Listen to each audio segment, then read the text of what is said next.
Where'd you go? I'm putting it on do not disturb, so because I'm using my phone this time. Oh, I guess we're recording. Welcome back, babies. The boys have been gone for a minute. The boys were in Yosemite, California, and a bunch of other places, and we didn't get one out last week because the boys were busy collecting bags. Yeah, we got to apologize to the people because we gave them some hot fire from Yosemite, and then we left them in a drought. I mean, we're We left them in experiencing that it. drought. We left them in a drought. Yeah, it was. We were going hot and heavy on the content that week. It's a lot easier when we're not on opposite coasts. So we got to do something Yeah, about that. I don't think you should move to California, so it looks like I might be making my way out there. we might have to get you to Florida. That could be like a happy little joining place right there. hmm Um, Photography wise, Yeah, what'd you get into this weekend? shot a wedding. Um, at Fahrenheit downtown Charlotte, which was fun. Got to work with a really nice planner. hmm Got to work with my homeboy Andre, who you would like. He's cut from our cloth. He's a grinder. Like he out here hustling and doing things. So and he's from South Africa, so Money had a nice accent. So I was pleased with that. Outside of that, it was just a whole lot of catch up from being gone a week because when I went to California, like I did some work here and there, like a bit of editing here and there, but it was a lot of foolishness as well. Yeah, There was a whole lot of foolishness. and I kind of did the same thing when you got here. Like I cleaned my plate so I can relax and just kind of mess around for a few days. Because if not, this is one thing that I think a lot of people don't realize is when you go photography full time, or even with you, because you do a good amount of photography and versus your 9 to 5, it takes up your entire life. Like this is what you do. So it's like if I'm sitting there at 10:30 at night and an email comes in and they say, hey, and this is actually something that happened last week. Um, we're having a little bit of a dilemma. This was a new client. We had a photography company and they're completely are shitting the bed. They don't know what they're doing. Blah blah blah. We are in dire help because our wedding is June 3rd.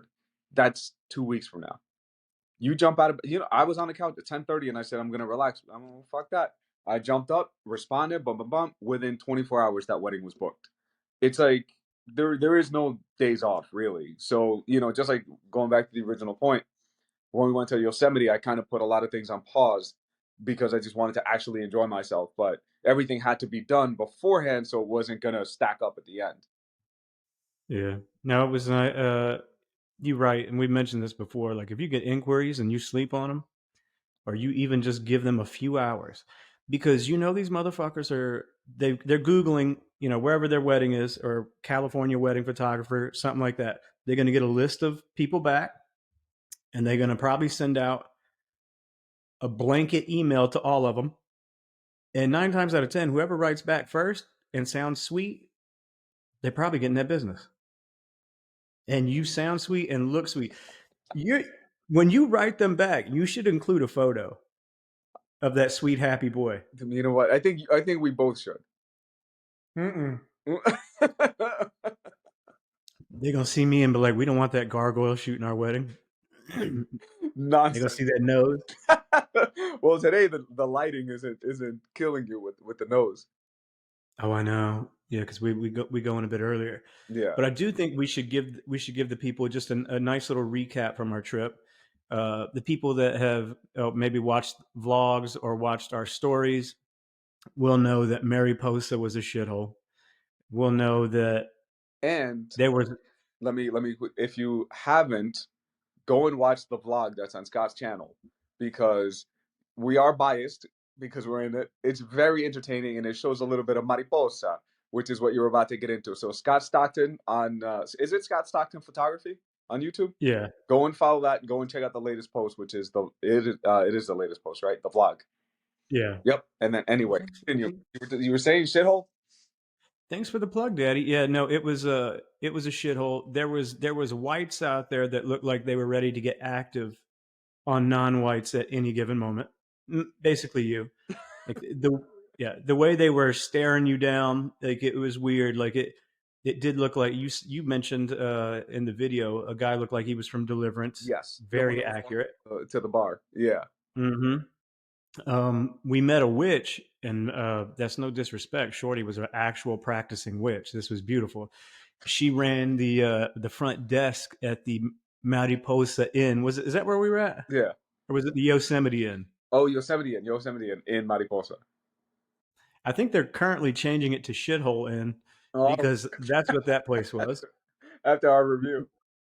Yeah, and then yeah, no, she was a witch. We checked in. She had a witch's hat. We believe we cannot confirm, but we believe we saw her flying around on a broom around Mariposa in the evening. Mhm. Uh, and she might have something to do with why your boy woke up drenched in the bed, sweating every night. She put a hex on you. She put a hex on me, and I thought that when we went into the office, like we were sweet boys. That's what I We thought. asked him. So I must have did something. Maybe I asked too much about bears, and she's like, you know what? She went in that back room and rubbed out a spell real quick, and your boy was fucked both nights there. But yeah, it was a shithole, and then also it was a shithole because the restaurants closed at 9. So you and I didn't get back to town till 9, Yep. and we get out the car to go find restaurants, including Burger King, which fuck you, Burger King. That was shocking. If you are fast food, what's I that? said that one was shocking because I figured, okay, we're not gonna get some, good pizza. We're not gonna get like some good food. All right, Burger King has to be open. It's 9 o'clock. 9 o'clock they were No. closed.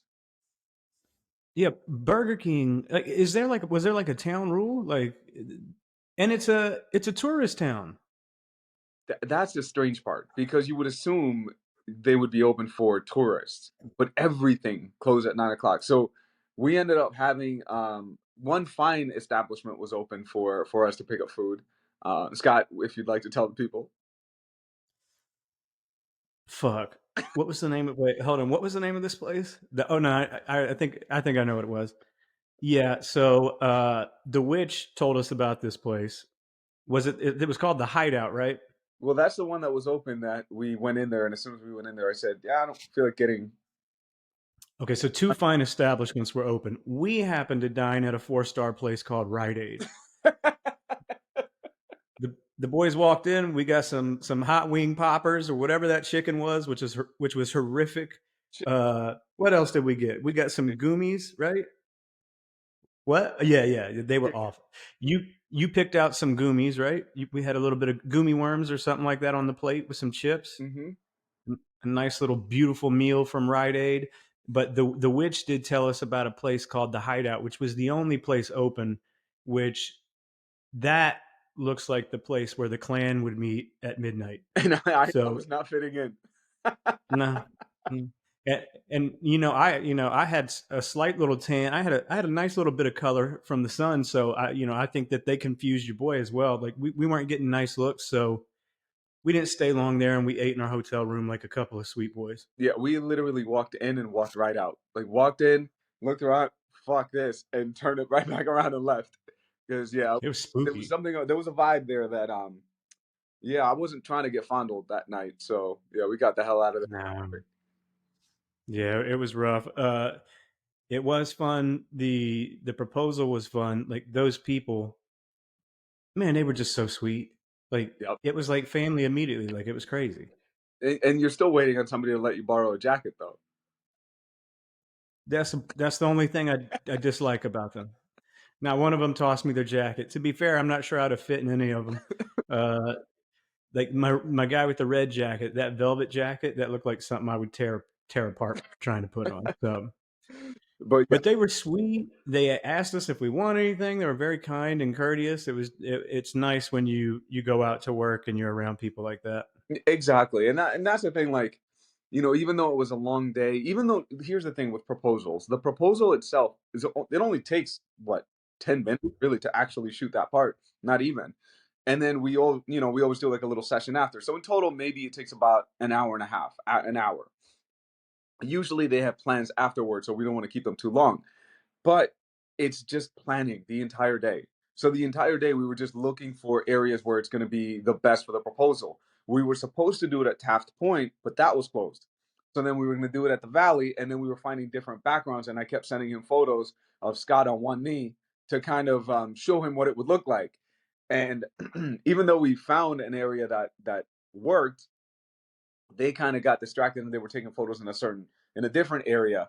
So then he texts me and he goes, "Hey, would you mind just walking over here?" It was probably like a good 300-foot walk or something like that. To me, I mean, it's Yosemite. You weren't going to get a bad photo there. So whether it was there, here, up there, like it didn't matter. You know what I mean? That's how I felt about it. And in the end, I feel like that's how they felt. Like that's how he felt by the end of it. He was freaking out about it in the beginning because he wanted it to be perfect, understandably so. And then after he did it, he realized like it wasn't about that. It was about his family being there. It's about, his now fiance. Like he was, thrilled with everything. And you know me, anytime plans change at just the flip of a coin, I'm ready to roll. I'm ready to be positive. I'm ready to engage. Oh Yeah. yeah, that's exactly the response we got. At a Scott, yeah, it was a yeah, yeah. I was just like, let's go. Yeah, no problem, buddy. We're heading right over there. God bless. That's exactly what I said. Scott Shit, but yeah, no, it was a fun trip. Scott and I have very differing ways of dealing with stress, I think, and when things don't go our way. My school of thought is what Scott was just lying to you guys about, which is I'm more like, yeah, whatever, like it's gonna be good anyway. Scott is a little bit more. What would be a good word, Scott? Confrontational. Fuck, fuck you. I ain't leaving this spot. Look, we scouted all day. We chose this spot. Your boy ain't leaving. I'm gonna shoot it from afar. Oh man, but yeah, no, it all went Yeah. well. And then we saw a bear earlier, um, which most people heeded the warning and stayed inside their cars. Some people got out of the car. You Oh, go would you be talking about tapioca people? on. White, Would you be talking about white people? white people were out there with their cell phones because the cell phone has a really good zoom. Um, click, click, and this 300-400 pound bear is at running distance. I mean, if that thing decides to run, it's catching someone. And these dummies just got out of the car and just taking photos. I'm like, we posted a video. A lot of people got mad at Scott for talking shit, but you didn't see me get out. Yo, if money turned around and came at them whites full speed, somebody's somebody's ass cheeks were getting ripped off their frame. 1,000,000%. Like all you have to do is watch National Geographic or YouTube that shit. Give it a good 1 minute. Can brown bears run? And you will know they will get your ass. And it's And mhm. that one white lady was the worst because every time the bear moved forward, she moved forward with it. Like she was like, "Oh, I'm gonna track him." She was She was tracking the bear. following him on the road. Yeah. And then the people on YouTube giving me all sorts of shit talking about white people, and I'm like, you motherfuckers know I'm white, right? Exactly. See, this is why this right here works. Because I'll talk about the brown folk, and you talk about and everybody's happy. Or we talk about it together, because who gives a fuck? At the end of the day, it's a lighthearted joke, everybody. Relax. Yeah, assholes, man. Yep. But Oh let's shit. get into a couple of questions. We wrote some stuff down, so before we go completely just, off the cuff the entire time. Let's start with. Do you want to start with how Nikon shit the bed so Yeah, badly? I got fucking pissed. I forgot what it was. Did they come? One card slot. Huh? One card slot. Yes. So did they come out with a new camera? Why did Nikon pop up? Oh, because you sent me that silly meme on Instagram. So a lot of you know me and Scott used to shoot Nikon, both of us. Now Scott's changed systems about Every year. about every year. So we're not going to use him as an example. We're going to use me as a loyal Nikon shooter for 14 fucking years. So I shot with them for 14 years and I was waiting, waiting for them to come up with a good mirrorless camera. And these cocksuckers come out with a mirrorless camera. Wonderful. Sounds good. Looks like I'm making the switch from DSLR. We're done with this. With one card slot. Now, to some of you that have been listening to the podcast from the beginning, you understand that we do not go out and shoot with just one card slot. That's like going out on an airplane with just one engine. I wouldn't do it. So, as soon as I saw that, I switched over to Sony the next month. Like, and I know I'm not the only one. I know there's a ton of people who switched out of Nikon because of that. Was like a major reason. If you're gonna go mirrorless, you wouldn't go Nikon because of that. So then, what are you supposed to do? Wait another 2 years until they figured it out? It was a very silly way of releasing the next technology. Well, they came out with the Mark twos of the Z7 and then the Z6, and then they come out with the Z9. They just released a Z8, which is supposed to be like a Z9 Lite, and the autofocus of the Mark twos was horrific. Like, in fact, I never thought anybody would catch up with Sony. I think Canon's the only one that has autofocus just as good as Sony. I think everybody else sucks ass. I mean, we won't even go into Fuji. We're never going to talk about Fuji on this podcast ever, I don't think. except Horseshit. except to shit on them because they Yeah. are the like middle child of like everything that they do makes no sense. Like you either do there's no full frame cameras, but they'll make a micro four thirds. Is that what it is? I don't know too much about it, so I'm gonna make some mistakes. Or they make a medium format. So you're either gonna go Yeah. extreme this way or extreme this way, but we're not gonna give you what everyone uses. You fucking idiots. Why would you do that? Like It don't make any sense. And then, and I just don't know how Nikon could fall off like they have. Like, they were one of the big boys, and then to not, I don't know what's going on in the autofocus engineers department or whoever's working on that. How the fuck haven't you boys figured this out? 2000, Like, it's silly. 2008 Nikon, 2009 Nikon, they were killing it.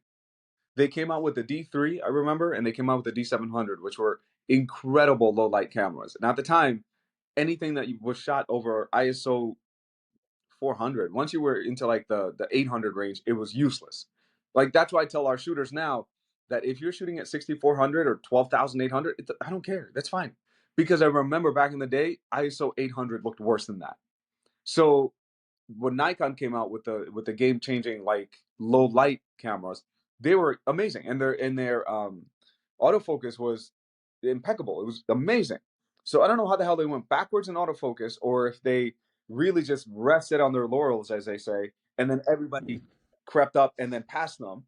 But I just feel like they just took a nap. They're like this is the one thing I never understand about them and car manufacturers. If I was making a car, I would buy all the cars or at least rent all the cars from the competition and drive them and go, what's good about this? What's bad about this?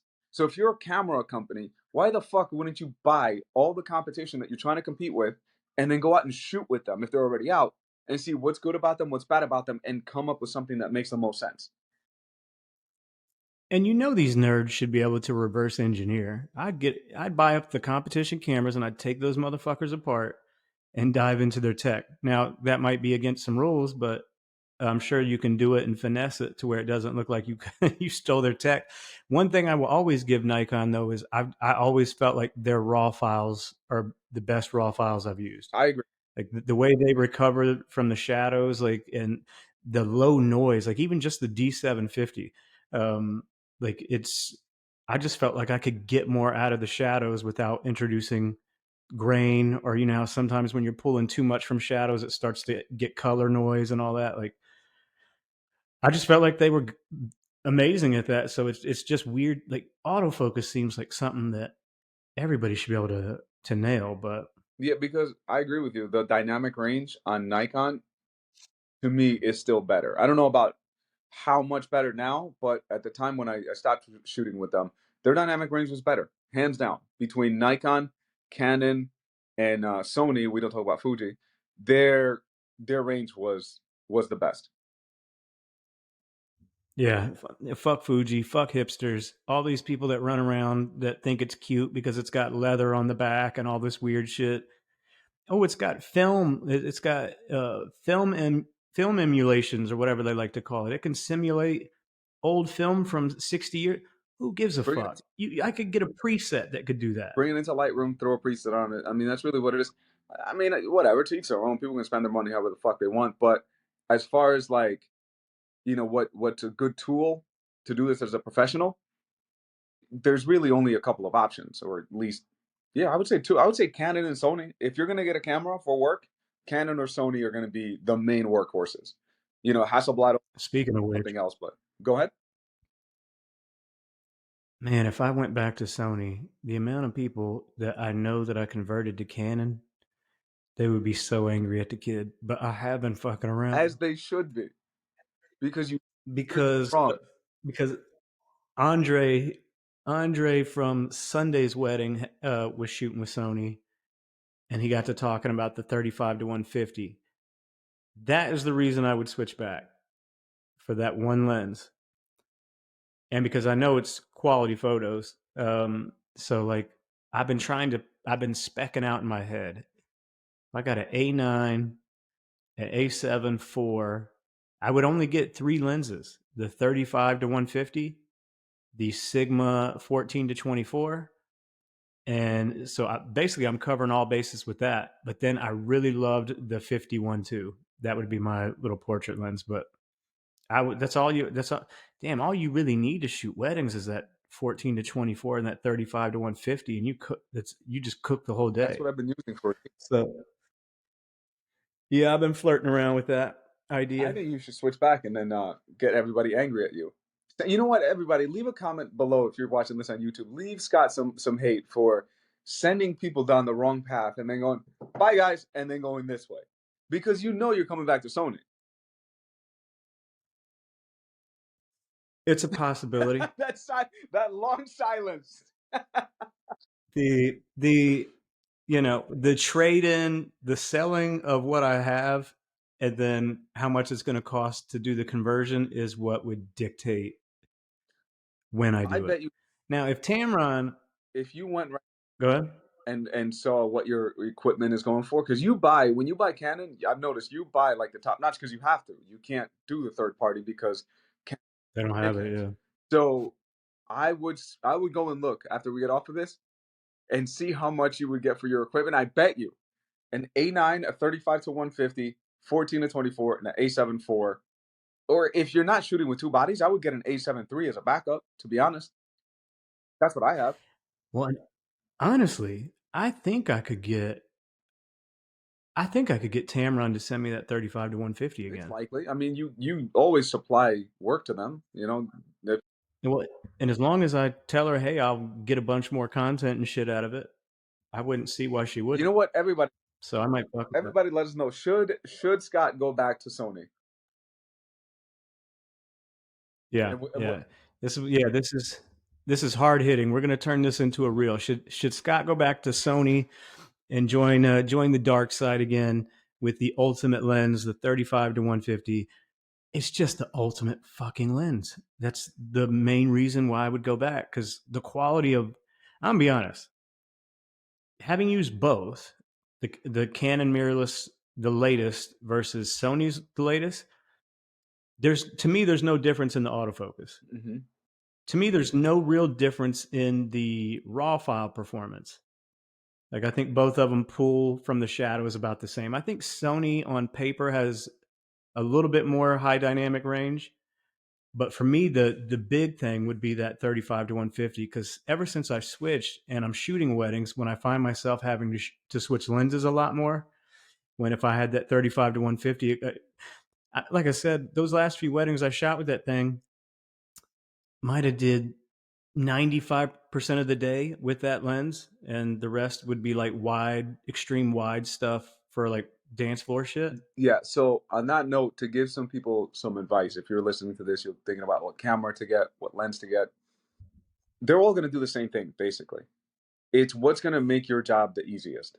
So for me, the 35 to 150 paired with the Sony system, that's what makes my job the easiest. So I couldn't see the benefit because your couples are not really going to notice the difference as far as the way that the photos look, because your editing style is going to adjust to make sure that everything is neutral. So if you're making an argument that because of the skin tones or whatever the hell that's what you want with Canon, you're going to run it through Lightroom. You're going to run the raw files through Lightroom. So you're going to adjust them and make it look neutral. You're not going to have pink skin or, green skin. You're going to make it neutral. So what would you do with a Sony file? You do exactly the same thing. You neutralize it. So that argument kind of goes out the fucking window because you're going to edit them and they're going to have your style. Um, but anyway, that was a whole lot of nerd talk. So what was the next one? I know there was one about where wouldn't we go or something like that.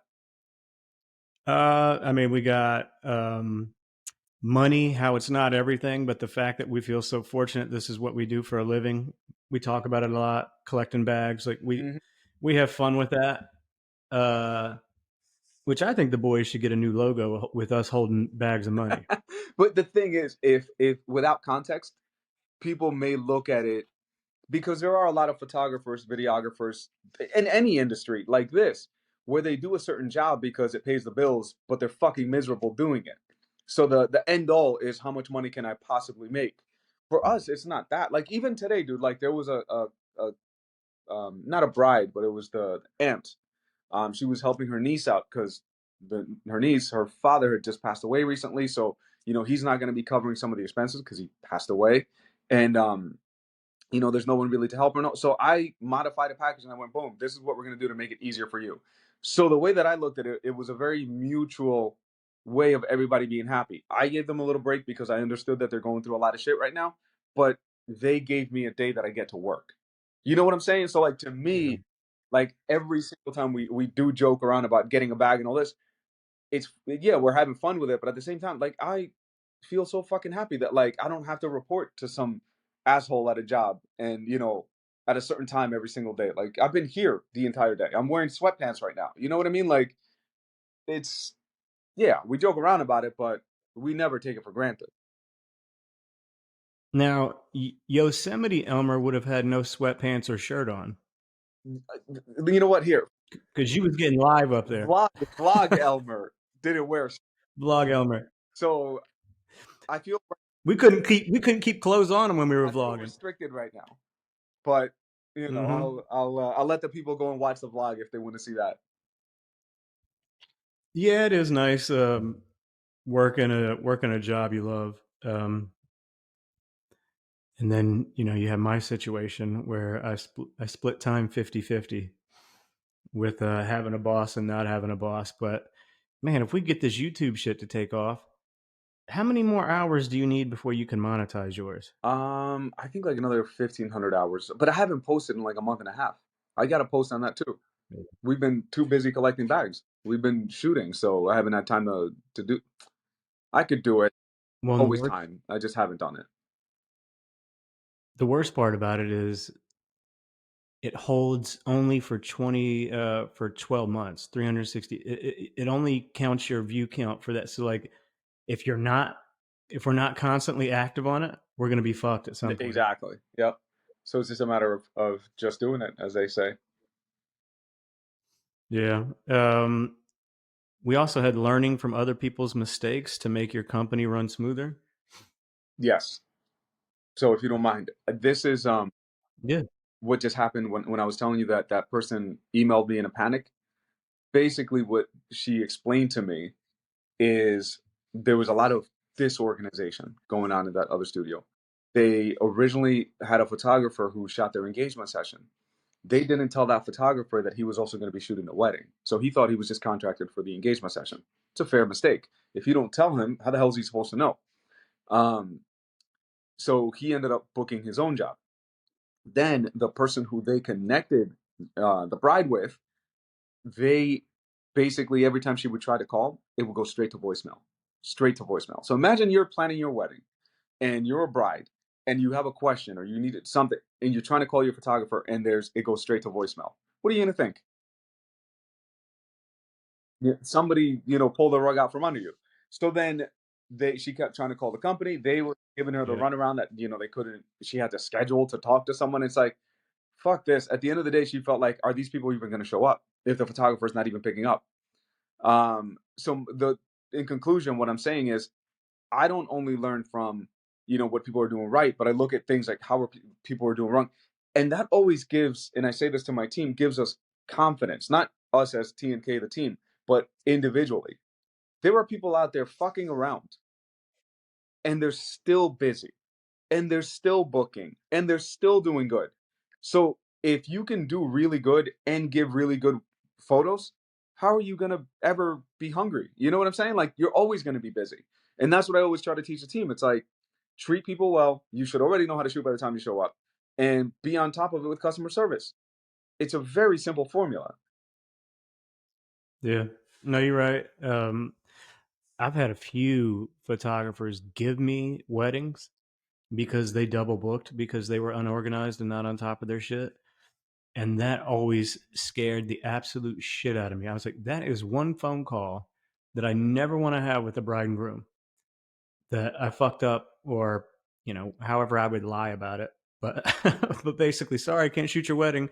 Here's your money back. Or I mean, obviously, if that situation happened, I would handle it how the few that have given me those weddings would have. They came out and found me first and said, "Hey, here's the situation. Would you be willing to take this on?" Blah blah blah.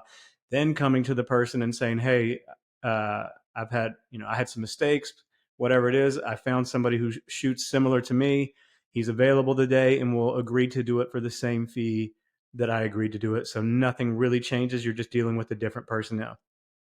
But seeing those mistakes happen, like those are the ones that scare me the most. Like I never want to have that call with a bride and groom. Yeah, and of course, it can happen. So it's like you just have to stay on top of it. Like, I use both the system that I use for my contracts and my invoices, and I use Google Calendar. So there's kind of like there's a backup. So I always see it on my Google Calendar, so I know exactly when it is.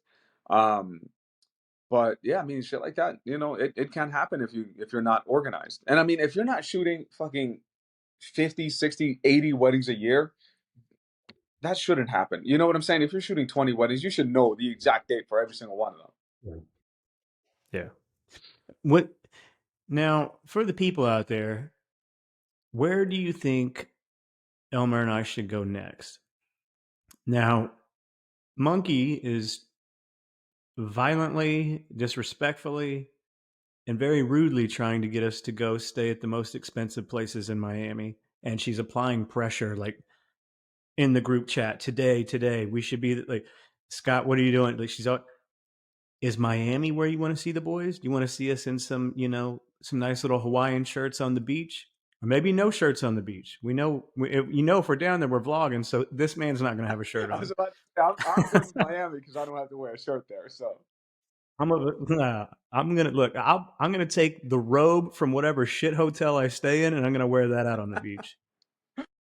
Nice little bathrobe. But no, let us know. Like, where would y'all like to see the boys? And if we ever come to a place that's near y'all, let's have a meetup. We could all meet up for dinner or lunch or something. Talk shenanigans and photography, and we always want to meet. Because when we were when I was in California, we had our boy Edgar Full Rack, Eddie Full Rack, who was in the gym, and he was like, he said, "Consider this my application to join you guys next time." So like, hey, if we're somewhere and you guys are there and you want to join, I think that'd be fun. Nice little community. Eddie Fulrack should join us at the gym next time, I think. Well, you know what? I don't think so. I don't need two motherfuckers in there doing full racks while I'm doing half a rack. Then it's just going to get embarrassing for the boy. Yeah, But I know what you're going to say. You're going to say, well, elevate your game to get to the full racks then. there's always that. Speak. Yeah, I probably do need to The join people a are gym. waiting. What are we at now? Weight check. I'm like 52 down. No big deal. I'm, No but I'll big say deal. this. Just 52 down. That's it. No big deal. But I'm 3 away from being under 200 for the first time in like 5 years. We need that track for this. Yeah, no. If I get below 200, there's going to be a shit ton of posts on my account, the Flashing People account, YouTube. I might streak naked down these streets here in All right, we're Millbridge. both going shirtless. I like that. Yeah, yeah. I should have to do that. I should have to do that. If I get below 200, now let me not do 200. My target weight is 185. If I get to 185, I'll do a. We'll have to go shirtless All right, somewhere. Miami. Maybe Well, Miami. Miami's what, July? That's too much. But Yeah. also tell the people you told me instead of gaining weight, you thought you were going to gain weight from going to Mariposa and being out and eating, not the greatest. Didn't you say you ended up losing a pound? Yeah, boy, I was scared to step on that scale. I was like, there's no way I lost weight. I was like, I gained weight out like a motherfucker here. Stepped on the scale and I was down a pound. I was like, what the fuck happened? Also, Spirit Airways fucked your boy on the return as well. Because we were delayed that night on that red eye. Man fell asleep on the floor because all the seats were taken, and I left my hat there. Like I just like I passed out, almost missed the flight. Some lady was like, "You about to miss your flight, baby?" And I got up and grabbed my bag and ran to the airplane, but I left my hat on the floor. I guess I hope she got it. God bless her. Also, Scott, we got to But tell the people about the animal behavior that you do when it comes to the airport. So Scott's flight was at midnight, right? Midnight, 11:59, midnight. This motherfucker left my house, which it takes 40 minutes to get there, maybe. I would say 35. 35. Left my house at 8 p.m. for a mid flight, non international. I'm so used to having grown up with my dad. Granted, these were all international flights we would go on. I'm just so used to him getting us to the airport hours ahead of time. That's a dad, I played that's myself a for dad sure. move right there. But yeah, so Hmm. Scott left 4 hours in advance for a flight to North Carolina, and that's where you fell asleep. Yeah, All that Red Bull went through you, and you were all tuckered out. yeah, I regret it, man. Sleeping on that floor was a motherfucker. Yeah. I'm still sore. But anyway, I think I do have to get ready. I gotta go shoot a little something this afternoon. If there's one, I think you know what. I have time for one more topic. Let's do one more, and then we'll wrap it up. All right. We've gone. I can't remember if we've gone over this. Have we gone over shooting for exposure? No, Maybe. no. I don't think we have. So you know what? I'll let you take it first because I think I attacked the other ones first. Um, I mean, shooting for exposure for me is selective. Now, you're going to get a shit ton of DMs from these stupid brands that say, "Hey, we're a jewelry company. Collab with us. We'll send you some free jewelry. Take photos, and your pay is the free jewelry, and you'll get exposure on our account." That to me is the dumbest shit in the world. The only time I'll shoot for like exposure or anytime, which is very rare, is just if it's for somebody.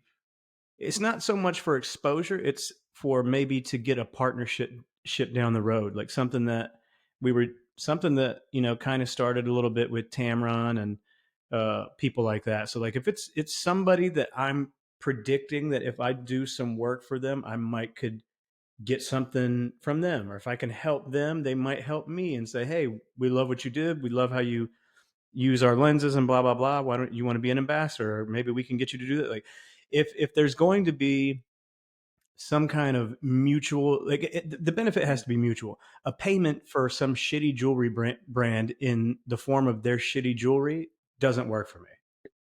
So like you'll never catch a boy doing that. But if I see a brand that I like and I think there could be a happy marriage, maybe. It has to feel mutually beneficial. So it has to feel good on both sides. So like with Tamron, they'll send us a lens, which we actually enjoy. We'll go out and shoot and we'll give them photos that they can use, whatever the case may be, film a video, do all that. That works. For example, also this Friday, I'm shooting. Well, let me recap. Last week we shot a ceremony in Huntington Beach, and there was this classic Porsche that this guy he rents them. He has a Porsche, he has a VW Bug, like he has a few cars in the fleet. And I took a couple of photos, obviously with the couple. Nathan took a couple of photos of just the Porsche when we were waiting for them, and or Porsche. I don't feel like getting yelled at for that. And then I spoke with the owner of that company, and we scheduled to shoot his entire fleet on Friday. And he was asking me, "Hey, pay you for that. Like, I would love to pay you for your time and all that. I go, no, I'm like, I would rather I'll take care of the photos of your cars. Let's go ahead and do that. Let's do it for fun.